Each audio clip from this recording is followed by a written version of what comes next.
Mula sa pagiging isa sa mga pinakaminamahal na middle blockers ng PVL, ngayon ay tila unti-unting naglalaho sa spotlight si Risa Sato. At sa pinakabagong development mula sa Cherry Tigo, mukhang tuluyan ng tinabunan ng katahimikan ang dating napakaingay na pangalan sa pro volleyball scene.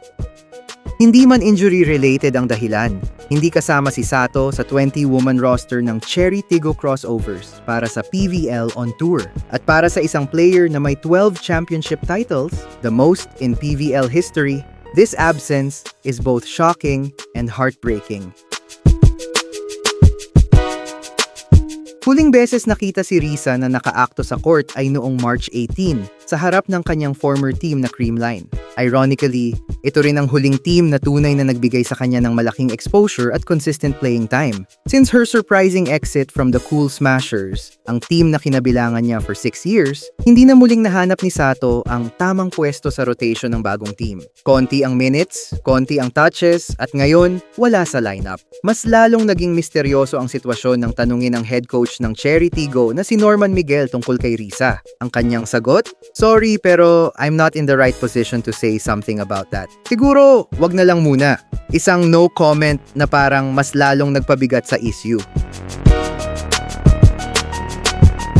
Ang masakit dito, hindi ito dahil sa performance. Sa kanyang prime, Risa Sato was one of the most dependable middles sa bansa. Reliable sa net, agile sa quick plays, at may leadership na hindi matatawaran. Hindi rin ito tungkol sa edad, dahil sa volleyball, lalo na sa middle blocker position, ang experience ay kayamanang mahalaga. Pero ngayon, mukhang mas pinapaboran na ng mga teams ang mas bata o mas bago, habang ang mga veteranong tulad ni Sato ay unti-unting isinasantabi. Ever since iniwan ni Sato ang Creamline, a decision that seemed bold and career-defining, unti-unti rin siyang nawala sa eksena.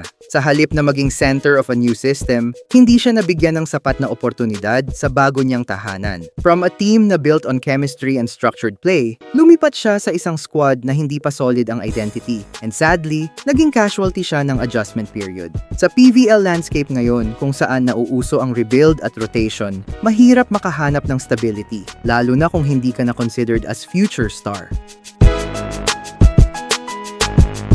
Pero sana, this isn't the end. Sana, may isa pang chapter si Risa dahil marami pa siyang kayang ibigay, hindi lang bilang atleta, kundi bilang inspirasyon sa lahat ng lumalaban kahit sa likod ng katahimikan.